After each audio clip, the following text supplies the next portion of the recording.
क्या आप जानते हैं अब भारत के पास ऐसे हथियार हैं जो दुश्मन के ड्रोन, मिसाइल या लड़ाकू विमान को कुछ ही सेकंड में हवा में ही उड़ा सकते हैं। जी हाँ, नया भारत अब सिर्फ बातों से नहीं बल्कि अपने आधुनिक सिस्टम से भी जवाब देने के लिए पूरी तरह से तैयार है। दोस्तों, आज हम बात करेंगे उन 6 नए हथियारों और सिस्टम की जो 2025 में भारत की रक्षा क्षमता को कई गुना बढ़ाने वाला है।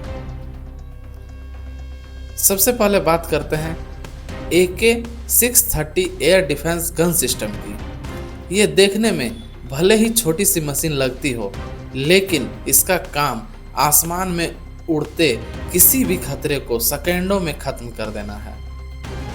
यह 30 mm की मल्टी बैरल गन है जो 1 मिनट में 5000 से ज़्यादा गोलियां फायर कर सकती है।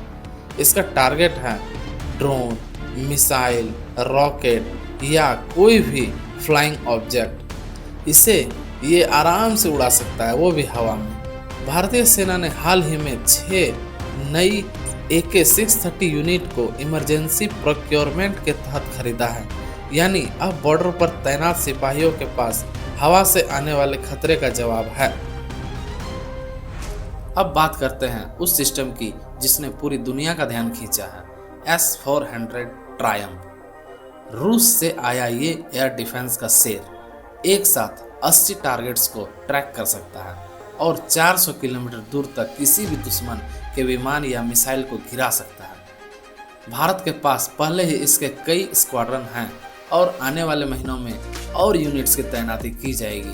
इस सिस्टम की सबसे बड़ी ताकत है मल्टी लेयर प्रोटेक्शन, यानी अगर एक भी मिसाइल बच जाए तो अगली उसे तुरंत ढेर कर देती है।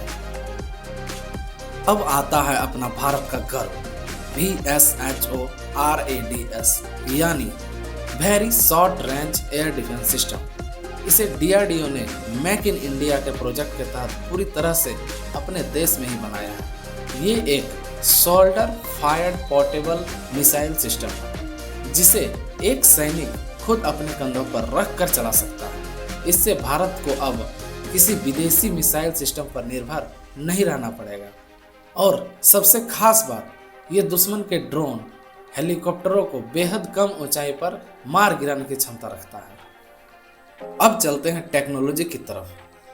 भारतीय सेना अब पुराने रेडियो सिस्टम की जगह नए सॉफ्टवेयर डिफाइंड रेडियोज यानी SDR का इस्तेमाल कर रही है। ये रेडियो बिल्कुल स्मार्टफोन की तरह है, जहां आप सॉफ्टवेयर अपडेट करके नई क्षमता जोड़ सकते हैं। इससे कम्युनिकेशन होगा ज़्यादा सुरक्षित, इनक्रिप्टेड और दुश्मन के जैमर से भी अप्रभावित। यानी अब जंग के मैदान में हर unit real time data share कर पाएगी। भारतीय वायुसेना के लिए एक और बड़ा अपग्रेड है ASPJ फोर्स यानी advance self protection jammer system. इसे हमारे Sukhoi Su-30 MKI fighter jets में लगाया जाएगा।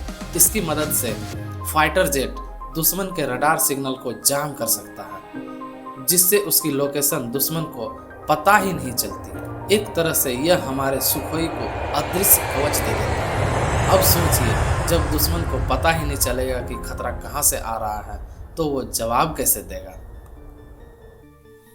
हाल ही में भारत सरकार ने डिफेंस इक्वेशन काउंसिल DAC के तहत 1.05 लाख करोड़ रुपए के नए प्रोजेक्ट को मंजूरी दी है। इनमें शामिल है नेवी के लिए माइन स्वीपर्स, नई मिसाइल डिफेंस सिस्टम और इलेक्ट्रॉनिक वारफेयर टेक्नोलॉजी। इससे भारत आने वाले कुछ सालों में पूरी तरह से आत्मनिर्भर डिफेंस पावर बन जाएगा। 2025 में भारत सिर्फ रक्षा नहीं कर रहा बल्कि डिफेंस टेक्नोलॉजी एक्सपोर्ट करने की दिशा में भी तेजी से आगे बढ़ रहा है। मेड इन इंडिया के हथियार अब वियतनाम, फिलीपींस और अफ्रीका के देशों में एक्सपोर्ट हो रहे हैं। और ये साफ संदेश है, अब भारत सिर्फ एक मार्केट नहीं बल्कि एक रक्षा महाशक्ति बन चुका है। दोस्तों, अगर आपको लगता है कि अब भारत पहले से कहीं ज़्यादा सुरक्षित है तो इस वीडियो को लाइक ज़रूर करें और कमेंट में बताएं इनमें से कौन सा सिस्टम आपको सबसे ज़्यादा पावरफुल लगा। और ऐसे ही वीडियो देखने के लिए चैनल को सब्सक्राइब करना ना भूलें। मिलते हैं अगले वीडियो में। जय हिंद, वंदे मातरम।